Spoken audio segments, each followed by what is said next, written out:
So this is it. My entry into the 2017 Gatton CNC Christmas Challenge. This guy was a lot of fun to make and even fun to paint.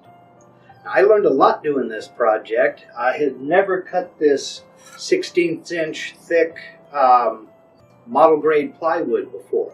That's actually 3 plies, and it's 1/16th thick. Now, I got mine at my local hobby shop that caters to the radio-controlled airplane crowd.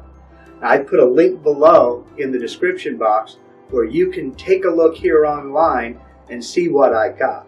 It's very similar. Hit up your local craft shop, though. They really have a lot of neat stuff in there that you can cut on your CNC. So, I'd like to thank you very much for watching, but I'd especially like to thank Dave Gatton for hosting the CNC Christmas Challenge. It was an excellent idea and a lot of fun.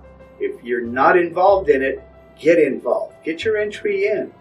It doesn't have to be a Blockbuster Academy Award-winning video.